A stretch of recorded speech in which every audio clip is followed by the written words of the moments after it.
The moment you start chasing, you lower your position, not because desire is weak, not because ambition is wrong, but because chasing signals imbalance.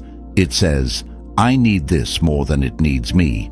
And the moment that dynamic forms, whether in relationships, career, status, or validation, you lose leverage internally. Chasing is rarely about love. It's about fear. Fear of losing the opportunity, fear of not being chosen, fear of falling behind, fear that if you don't act now, you'll be forgotten. And when fear drives action, your posture changes, your tone changes, your decisions become reactive instead of deliberate. Stoicism teaches something radically different. You cannot force what is not aligned. You cannot beg something into permanence. You cannot chase your way into genuine attraction. What you can do is control your character, your standards, your discipline, and your presence. The Stoic mindset does not chase, it builds. When you chase, you seek external validation. When you build, you cultivate internal gravity. And gravity attracts without effort.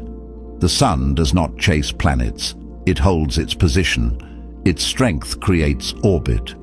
The same principle applies to your life. The more desperate you are for attention, the less stable you appear. The more urgent you are for approval, the less grounded you feel. But when you focus on self-mastery, on becoming disciplined, composed, self-contained, you shift from seeking to embodying.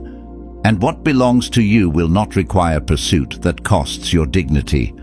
In this video, we're going to break down the Stoic truth behind don't chase, attract. Why detachment creates power, why desperation weakens presence, and how to become so internally aligned that what is meant for you naturally finds its way into your life. Because the goal is not to manipulate outcomes.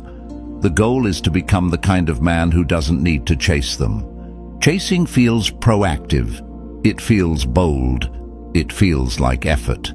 You tell yourself you're going after what you want.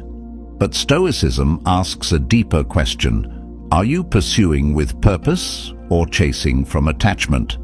There is a difference. Purpose is calm. It is steady. It acts without desperation. Attachment is anxious. It is urgent. It needs reassurance. When you chase someone's attention, approval, or affection, you are often trying to close the gap between how you feel about yourself and how you want to feel. That gap is dangerous, because the more you depend on someone else to fill it, the weaker your internal foundation becomes. You begin measuring your worth by response time, by enthusiasm, by whether they reciprocate your energy. And once your emotional state is tied to their reaction, you are no longer grounded, you are reactive. Stoicism teaches that anything you cannot lose without losing yourself has too much control over you. If you panic when someone pulls away, that's attachment.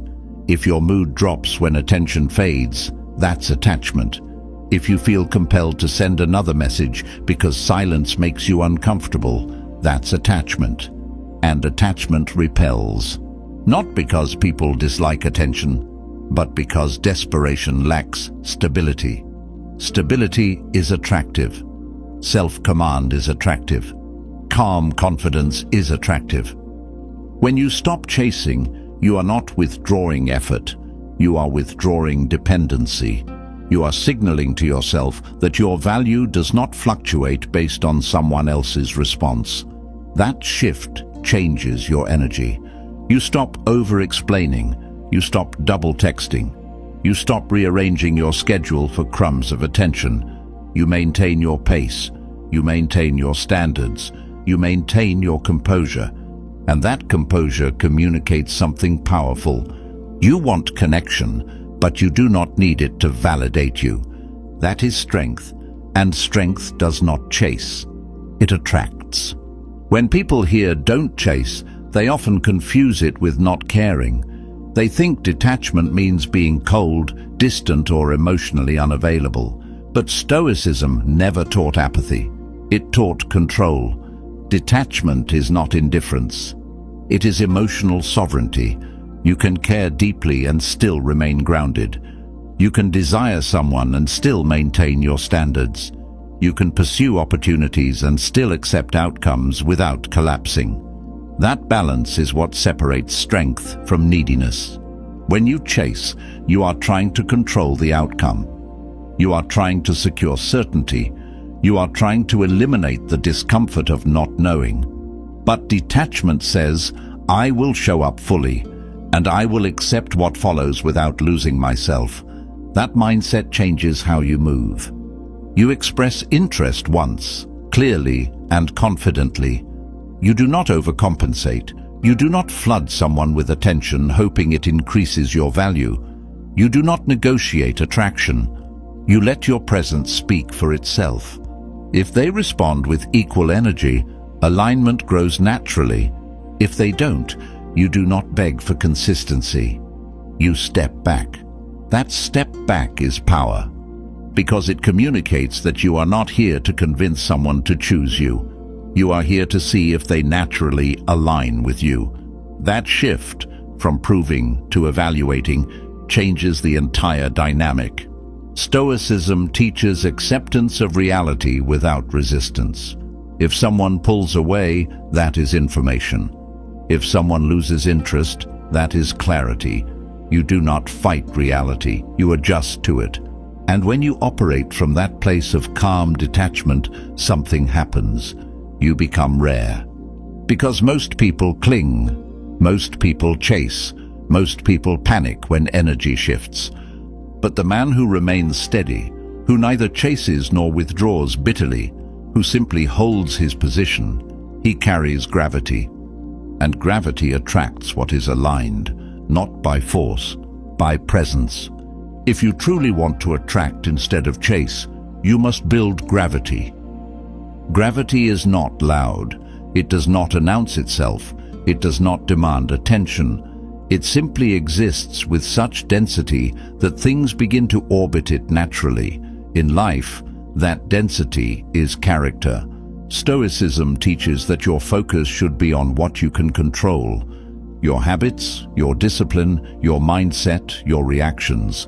When you obsess over outcomes, you scatter your energy. When you obsess over becoming solid, you concentrate it. Concentrated energy creates presence. When you are disciplined physically, mentally, emotionally, you move differently. You are not frantic. You are not trying to impress. You are not competing for attention. You are investing in yourself without an audience, and people feel that. When you are chasing, your energy pushes outward. It reaches, it tries, it forces. When you are building, your energy pulls inward. It strengthens, it sharpens, it stabilizes. And that stability changes the way you are perceived. You don't talk excessively about your goals. You execute them. You don't advertise your standards. You live by them. You don't seek validation. You generate value. That internal focus removes desperation. And desperation is what repels alignment. Think about it clearly. When someone is constantly seeking reassurance, constantly over-communicating, constantly trying to prove their worth, it creates tension. But when someone is self-contained, consistent and purposeful, it creates intrigue. Stoicism would say that the wise man is content within himself, not because he rejects connection, but because he is not incomplete without it. That completeness is magnetic. When you become whole on your own, you stop trying to convince people to see your value. You simply embody it. And what belongs to you, whether opportunity, partnership, or success, does not require chasing. It requires readiness. Readiness is built through discipline. Discipline builds gravity, and gravity does not chase. It attracts.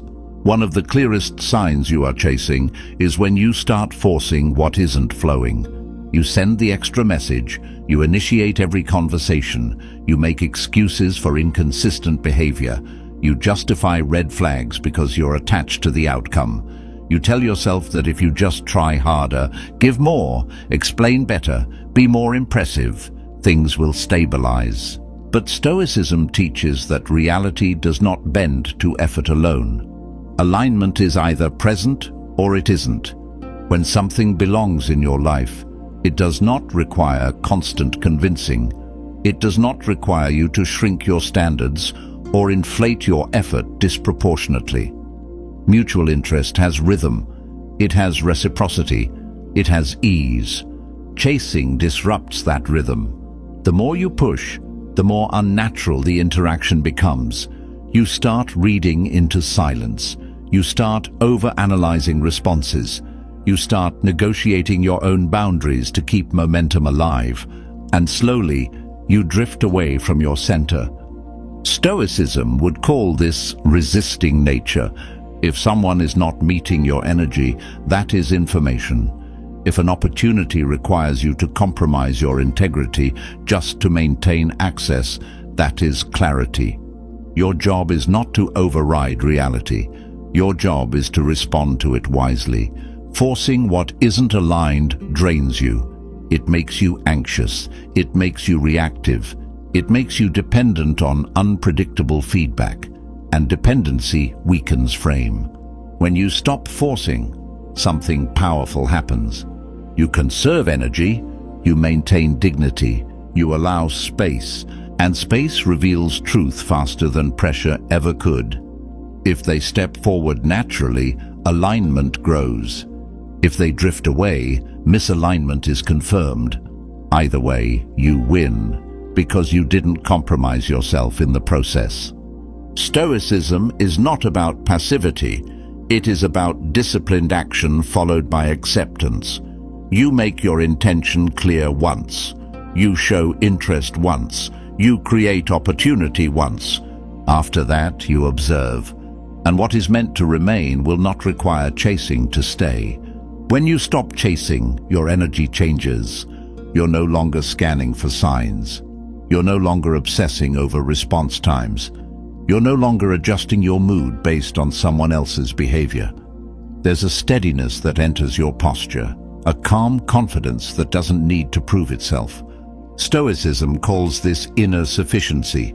You are not empty without someone's attention. You are not incomplete without someone's approval. You are not destabilized by silence. And when you genuinely internalize that, it shows. You move slower, but with certainty. You speak less, but with clarity. You engage, but without urgency. That lack of urgency is powerful, because urgency signals fear. It signals scarcity. It signals that you believe this is your only opportunity. Calm confidence signals abundance. It communicates that you value connection, but you do not depend on it. People feel that difference immediately. When you stop chasing, you stop over-investing. You stop over-explaining. You stop overextending. You meet energy with equal energy. You give interest once and allow the other person to step forward if they choose. And if they don't, you remain composed. That composure is what shifts the dynamic.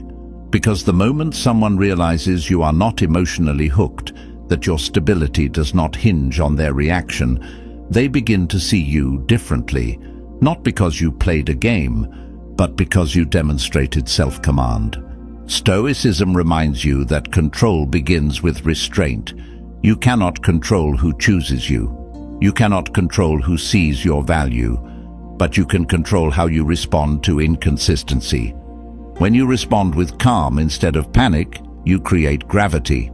And gravity doesn't need to chase. It holds its position and lets the aligned come closer on their own. If you truly want to stop chasing, you must shift your focus from getting to becoming. Most people approach attraction backwards. They ask, how do I get them to like me? Instead of asking, am I someone who naturally commands respect? That shift changes everything. Stoicism teaches that your task is self-mastery, not persuasion, not performance, not manipulation, self-mastery. When you discipline your body, your mind sharpens. When you discipline your thoughts, your reactions stabilize. When you discipline your habits, your confidence becomes earned instead of imagined. Earned confidence is different. It does not beg for attention. It does not crumble under rejection. It does not inflate under praise. It is steady because it is built on proof. Proof that you follow through. Proof that you can endure discomfort. Proof that you govern yourself. That self-command makes you the prize. Not because you act superior, not because you withhold artificially, but because you are selective. You are not available for chaos. You are not available for inconsistency.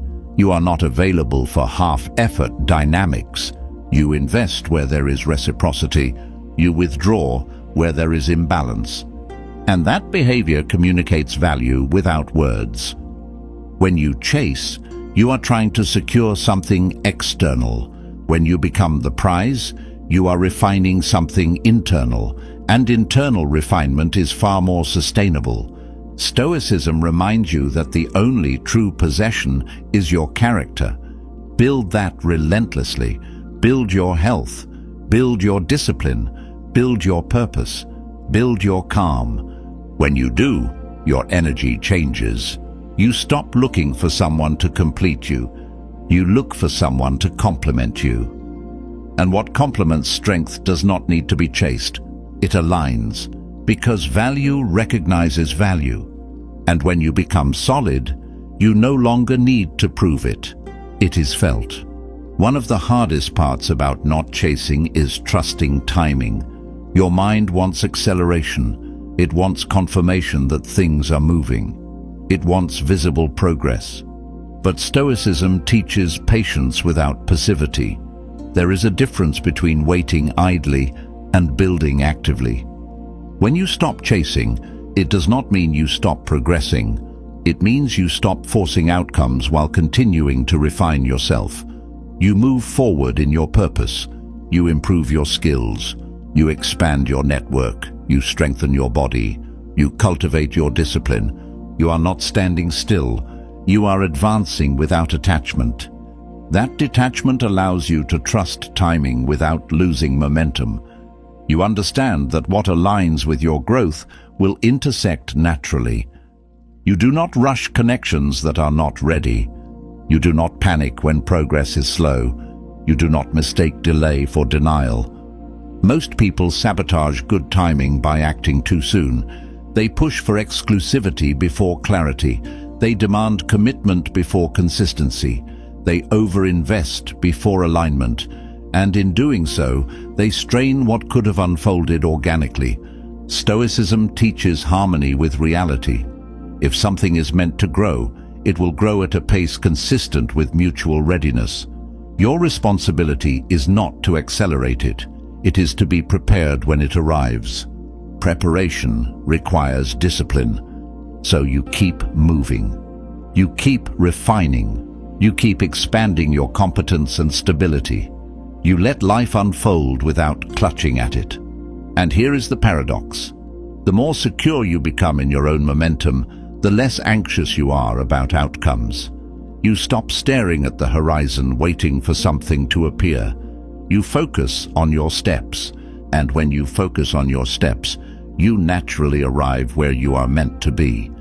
Trusting timing does not mean you abandon ambition. It means you align ambition with patience, and patience, rooted in strength, attracts what force never could. The final shift happens when you no longer fear losing what you desire. As long as you are afraid to lose someone, you will unconsciously chase them. As long as you are afraid to miss an opportunity, you will overextend yourself to secure it. Fear creates urgency. Urgency creates imbalance, and imbalance destroys attraction. Stoicism trains you to confront loss before it happens. You imagine the possibility of it ending. You accept that people can leave. You accept that opportunities can pass. You accept that outcomes are never guaranteed. Not to become pessimistic, but to become prepared. When you internalize that nothing external is permanent, you stop clinging. And when you stop clinging, your behavior changes. You speak your truth without over-editing it. You maintain your standards without softening them out of fear. You show interest without overselling yourself. You allow space without anxiety. Because you know this. If it leaves, you remain. That is the core of non-chasing energy. You do not operate from scarcity. You operate from self-sufficiency. You are not threatened by silence. You are not destabilized by distance. You are not consumed by what-ifs. You are grounded, and grounded people move differently. They don't panic when responses slow down. They don't spiral when plans change. They don't abandon their dignity to avoid temporary discomfort. They accept that alignment either exists or it doesn't. And if it doesn't, they walk calmly. When you reach that point, attraction becomes effortless. Not because you are playing a game, but because you are no longer desperate to win one. You are free from fear, and freedom is magnetic. What belongs to you does not require panic to maintain. It requires presence, and presence cannot coexist with fear of loss. Once you remove that fear, chasing becomes unnecessary, because you are no longer trying to hold on to what is meant to stay. At the highest level, don't chase, attract is about holding your position. Not stubbornly, not arrogantly, but steadily. Most people shift their position constantly. They adjust their personality to gain approval. They dilute their standards to maintain attention. They speed up or slow down depending on how someone else responds. Their center moves with the wind. Stoicism teaches immovability of character. You decide who you are, you decide your standards, you decide your pace, and then you hold that position. You do not lunge forward to secure someone's interest. You do not retreat into games to create artificial mystery. You remain consistent. Consistency creates trust. Trust creates attraction. When you hold your position, you give others the opportunity to step toward you freely. You are not dragging them. You are not persuading them. You are not convincing them. You are simply showing up as yourself, fully aligned. And if they move closer, it is voluntary. That voluntary movement is powerful, because what chooses you freely stays differently than what you pressured into staying. Stoicism reminds you that your job is not to orchestrate every outcome. Your job is to live with integrity and accept the results. You plant the seed. You water your own discipline. You tend your character. You let nature take its course. If it grows, it was aligned. If it doesn't, it was never yours to force. When you internalize that, you stop exhausting yourself trying to manage perception. You stop calculating every interaction. You stop overthinking every pause. You live, you improve, you stay grounded, and you let alignment happen naturally. Because the strongest position you can hold is one rooted in self-respect, and self-respect never chases, it attracts.